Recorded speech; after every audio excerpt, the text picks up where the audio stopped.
Nimble news, the truth unfold.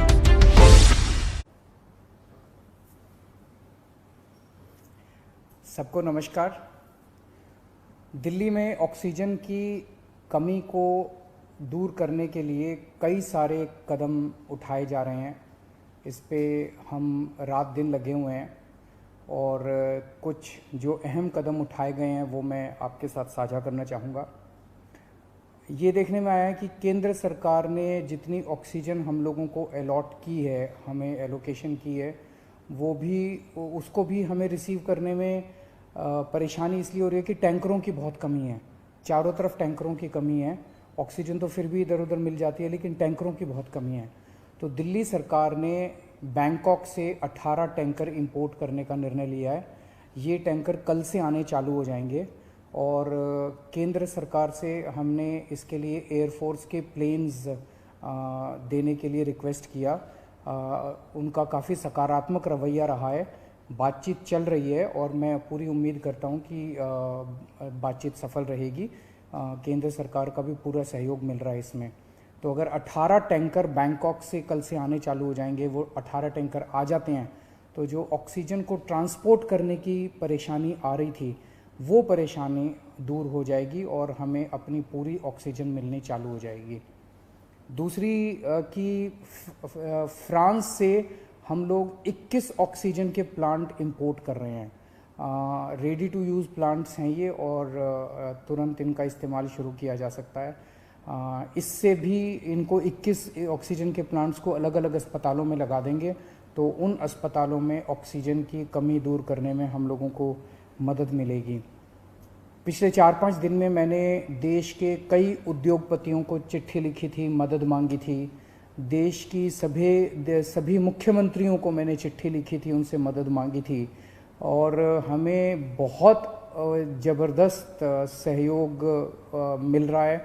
बहुत लोगों के ऑफ़र आए हैं, उन सब के साथ बातचीत चल रही है। बहुत सारी चीज़ें आगे बढ़ रही हैं बड़ी तेज़ी के साथ। उनमें से कई लोग मदद कर रहे हैं। बस उन्होंने मोस्टली लोगों ने एक ही शर्त रखी है कि हम अपना नाम नहीं बताना चाहते, हम आपकी वैसे ही मदद करेंगे। ये तो और भी बड़ा बड़प्पन है। हमारे कहते हैं ना कि जब आदमी किसी की मदद करे तो दाएं हाथ से मदद करे तो बाएं हाथ को भी पता नहीं चलना चाहिए कि उसने मदद की है। इस एटीट्यूड के साथ हमारे सब लोग मदद कर रहे हैं। मैं उन सारी सरकारों का, सभी मुख्यमंत्रियों का, सभी उद्योगपतियों का, सभी समाज सेवी संस्थाओं का, सभी धार्मिक संस्थाओं का जो बढ़ चढ़ के दिल्ली के लोगों की और दिल्ली सरकार की इस टाइम मदद कर रहे हैं, उन सब का शुक्रिया अदा करना चाहता हूँ।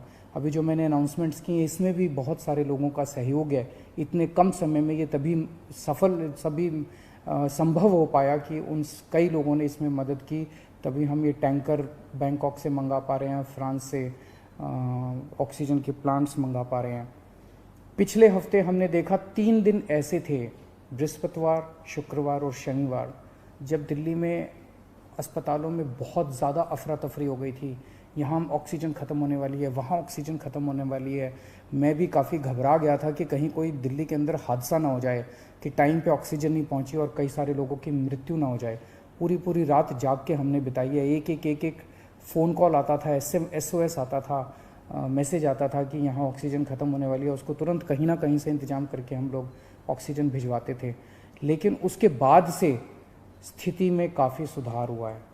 पिछले 2 दिन में आप देखेंगे कि इस किस्म के SOS मैसेजेस अस्पतालों के, मैं ये नहीं कह रहा बिल्कुल नहीं आ रहे, अभी भी मैं देखता रहता हूँ, पढ़ता रहता हूँ। एक दो अस्पताल दिन में उनका आता रहता है कि यहाँ ऑक्सीजन पहुँचने में देरी हो गई, यहाँ ऑक्सीजन।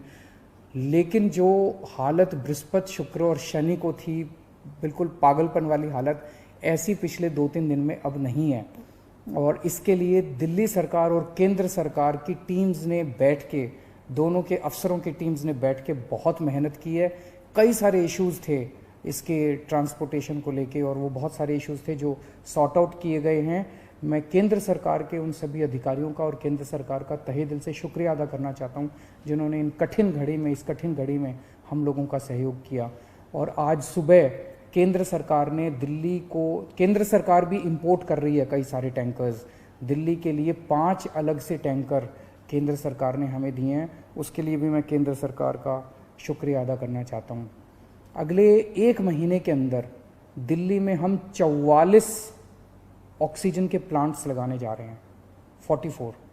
इसमें 8 प्लांट्स केंद्र सरकार लगा रही है, वो कुछ बीच में डिले हो गया था, जो भी कारण रहे, लेकिन अब उम्मीद है कि 30 अप्रैल तक ये शायद 8 प्लांट्स लग के तैयार हो जाएंगे और 36 प्लांट्स ऑक्सीजन के दिल्ली सरकार लगा रही है, जिसमें से मैंने बताया जैसे आपको 21 प्लांट्स फ्रांस से आ रहे हैं और बाकी 15 प्लांट्स हमारे देश के हैं। तो 36 ऑक्सीजन के प्लांट्स अगले 1 महीने के अंदर दिल्ली सरकार लगा रही है। इन 44 प्लांट्स को अलग अलग अस्पतालों में जब लगाया जाएगा तो उससे ऑक्सीजन की सप्लाई काफ़ी इम्प्रूव होगी। एक ये देखने में आ रहा है कि ये वाली जो वेव आई है ये ज़्यादा खतरनाक है। एक तो फैल ज़्यादा रही है, बहुत तेज़ी से फैल रही है, और जो लोग बीमार हो रहे हैं वो ज़्यादा सीरियस होते जा रहे हैं। तो इस वक्त सबसे ज़्यादा डिमांड आईसीयू के बेड्स की है। मेरे पास जितने फ़ोन आते हैं, सर कहीं से आईसीयू के बेड के इंतजाम कर दीजिए, कहीं से आईसीयू के बेड का इंतजाम कर दीजिए। और पूरी कोशिश करने के बावजूद इस समय अस्पताल ओवरलोडेड है, हर अस्पताल कैपेसिटी से ज़्यादा काम कर रहा है, बेड भरे हुए हैं, आईसीयू बेड्स भरे हुए हैं। तो आईसीयू बेड्स को बहुत बड़े स्तर पे विस्तार कर केंद्र सरकार ने 500 आईसीयू बेड्स हम लोगों को बना के दिए डीआरडीओ के एयरपोर्ट के पास। और आपको जान के ताज्जुब होगा कि वो प्लांट जैसे ही बन के तैयार हुए, जैसे ही हमने अनाउंस किया, 3 घंटे के अंदर 500 के 500 बेड भर गए, केवल 3 घंटे के अंदर। इतने सीरियस मरीज घूम रहे हैं जो इलाज ढूंढ रहे हैं। तो अभी हम 500 आईसीयू बेड्स, आज सुबह सुबह मैं मुआयना करके आया हूँ, जीटीबी हॉस्पिटल के सामने एक रामलीला मैदान है, वहाँ पे हम 500 आईसीयू बेड्स तैयार कर रहे हैं। एलएनजेपी अस्पताल के सामने अपना जो मेन रामलीला मैदान है, वहाँ भी हम 500 आईसीयू बेड्स तैयार कर रहे हैं। और राधा स्वामी सत्संग में हम 200 आईसीयू बेड्स तैयार कर रहे हैं। तो ये 1200 आईसीयू बेड्स गंभीर मरीजों की देखभाल के लिए, ये 1200 आईसीयू बेड्स 10 मई तक बन के तैयार हो जाएंगे। इससे मुझे लगता है कि लोगों को भी बहुत राहत मिलेगी और पूरे सिस्टम को बहुत राहत मिलेगी, जो अभी पूरी तरह से स्ट्रेच हो गया है। तो हम लगे हुए हैं, 24 घंटे लगे हुए हैं, सबके साथ मिलके काम कर रहे हैं, सारी सरकारों के साथ, सारे देश में राज्य सरकारों के साथ, केंद्र सरकार के साथ, अलग अलग समाज सेवी संस्थाओं के साथ, उद्योगपतियों के साथ, सबके साथ मिलके काम कर रहे हैं। सबका सहयोग मिल रहा है और मेरी यही एक उम्मीद है कि अगर हम सब मिलके काम करेंगे तो कोई कारण नहीं है कि हम इस पे जीत नहीं पा सकते। नमस्कार।